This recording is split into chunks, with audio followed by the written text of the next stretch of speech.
આજે નવરો હતો ને બેઠો બેઠો વિચાર આવ્યો યાર. હા, શું વિચાર આવ્યો? ફોટો તમે જોઈ લો, ફોટો જોઈ લો પહેલાં બાજુમાં. હા, એ ફોટો છે ને જલેબીનો હે.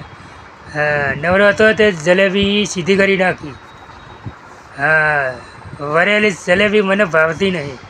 હા યાર, એટલે જલેબી સીધી કરી. હા, સીધી કરી પછી ખાવાની મજા આવે છે. જલેબી સીધી કરીને એટલે ખાવાની મજા આવે છે. હા, ગુજરાતી છે ને. હા, એટલે જલેબી સીધી કરી નાખી છે. હવે મજા આવે છે ખાવાની. એટલે હું દુકાને ફર્યો પણ હારી જલેબી સીધી મળી નહીં. ક્યાંય સીધી જલેબી મળી નહીં. આ તો ઘરે બનાવી હતી અને પછી સીધી કરી છે. હા, પણ હવે બાજુમાં બીજો ફોટો આવશે, એક કૂતરાનો ફોટો આવશે.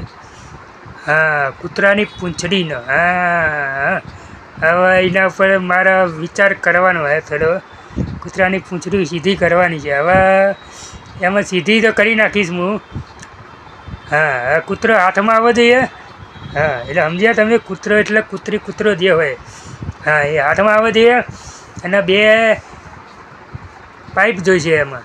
હા, અને કોઈને તમારે સલાહ આપવી હોય તો સલાહ આપી દેજો કમેન્ટમાં. હા, અને કોઈને મારા જોડે મહેનત કરવી હોય, સેવા કરવી હોય મારા જીવન જોડે તો આવી જજો. હા, અમદાવાદમાં આવી જવાનું, સમજ્યા?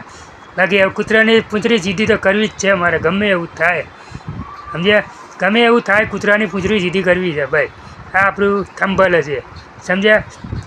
જલ્દી જ્ઞાન ચાલુ કરો, કમેન્ટમાં જ્ઞાન ચાલુ કરી દો.